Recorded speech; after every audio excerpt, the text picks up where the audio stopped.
पिताजी, जल्दी चलिए, वरना मैं आज स्कूल में देरी से पहुंचूंगा। मेरी टीचर बहुत गुस्सा करती है। हाँ हाँ बेटा, अभी चलते हैं। बस 2 मिनट रुको। तभी रमेश की पत्नी कमरे से बाहर आती है और रमेश से कहती है, सुनिए जी, आज शाम को आप ऑफिस से जरा जल्दी घर आ जाइएगा। याद है ना, आज आपको मुझे शॉपिंग कराने के लिए लेकर जाना है। अरे भाग्यवान, इस महीने हाथ जरा तंग है। मेरी मानो तो शॉपिंग का विचार कुछ दिनों के लिए अपने दिमाग से निकाल ही दो। मैं तुम्हें अगले महीने पक्का शॉपिंग कराने ले जाऊंगा। अभी मुझे चलना चाहिए, वरना राजू को स्कूल पहुंचने में देर हो जाएगी। देखिए जी, अब आपके ये बहाने पुराने हो चुके हैं। मैं कुछ नहीं जानती। आज शाम को मुझे शॉपिंग करने जाना है, मतलब जाना है। आगे आपकी मर्जी। अच्छा ठीक है भाग्यवान, अब तुम पूरा घर सर पर मत उठाओ, मैं कुछ करता हूँ। इतना कहकर रमेश अपने बेटे राजू को लेकर वहां से चला जाता है। घर से निकलने के लिए रमेश जैसे ही अपनी मोटरसाइकिल शुरू करता है, तभी उसकी माँ उसे आवाज देकर कहती है, अरे रमेश, आज शाम को मुझे कुछ पैसे दे देना। याद है ना, मैंने तुझसे कहा था कि मुझे मंदिर में चढ़ावा चढ़ाना है।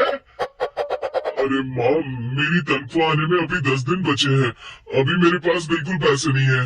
हाँ, मेरी तनख्वाह मिलते ही मैं तुम्हें पैसे दे दूंगा। रमेश की माँ चिढ़कर कहती है, अरे तेरा दिमाग तो खराब नहीं हो गया? मैंने तेरे भरोसे मंदिर के पुजारी जी से वादा कर दिया है, और तू कह रहा है कि पैसे नहीं है। अब मैं पुजारी जी को क्या जवाब दूंगी? तुझे तो मेरी इज्जत की भी कुछ परवाह नहीं है।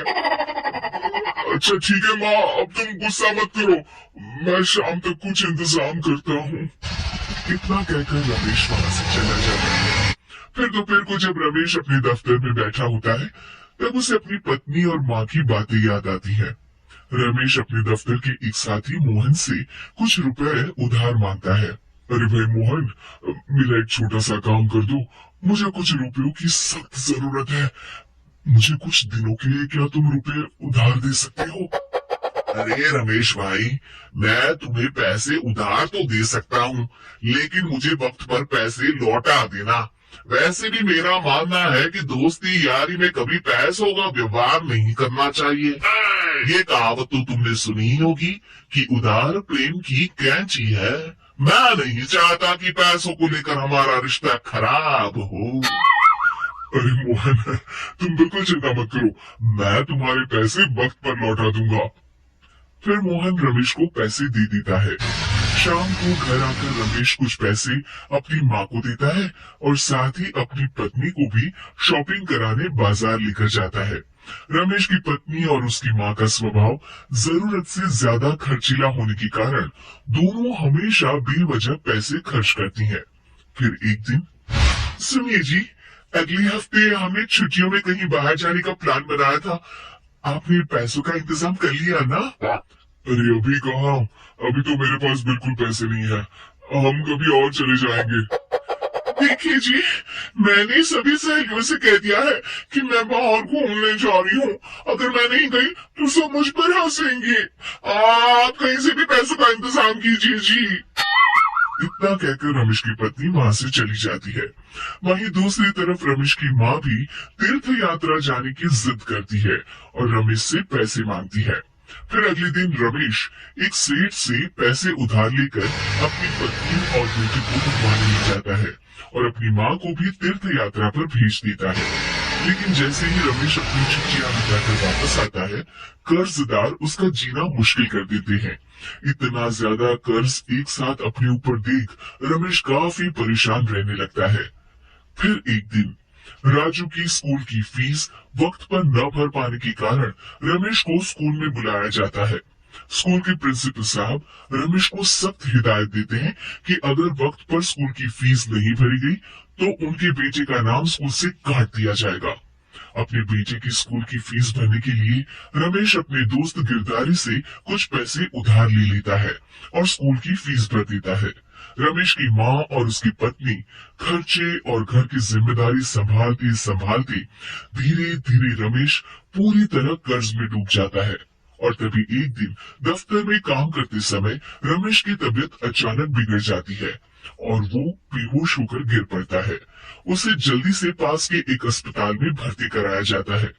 रमेश के घर वालों को ये बात पता चल जाती है तो वे सभी अस्पताल पहुंचते हैं। अस्पताल के डॉक्टर साहब उन्हें बताते हैं, देखिए, देर रात तक जागने और जरूरत से ज्यादा काम करने की वजह से इन्हें चक्कर आ गया था। बेहतर यही होगा कि इन्हें कुछ दिनों के लिए पूरी तरह आराम करने दिया जाए। रमेश की हालत देखकर उसके बेटे राजू को बहुत गुस्सा आता है और वो अपनी दादी और माँ से कहता है, माँ, दादी, मैं इतना छोटा हूँ, फिर भी मैं इतना समझता हूँ कि पिताजी दिन रात दफ्तर में काम करके पैसे कमाते हैं। पिताजी अकेला पूरा घर संभालते हैं और आप दोनों अपने फिजूल के खर्चों के लिए उन पर दबाव डालते रहते हैं। आज पिताजी की हालत के जिम्मेदार तो आप दोनों हैं। राजू की समझदारी भरी बातें सुनकर रमेश की माँ और पत्नी को अपनी गलती का एहसास होता है और दोनों की आंखों में आंसू आ जाते हैं। फिर कुछ दिनों के बाद रमेश की तबीयत एकदम अच्छी हो जाती है और वो पहले की तरह अपने काम पर जाने लगता है। रमेश की माँ और पत्नी अब उसे किसी प्रकार की कोई तकलीफ नहीं देते और ना ही उससे किसी चीज की मांग करते हैं। फिर देखते ही देखते रमेश अपने कर्ज के सारे पैसे चुका देता है। उसकी जिंदगी पहले की तरह अच्छी हो जाती है और वो अपने परिवार के साथ खुशी खुशी रहने लगता है। शिक्षा, हमारे रिश्ते एक तराजू की तरह होते हैं जिसकी दोनों ओर जिम्मेदारी और समझदारी का वजन बराबर होना चाहिए।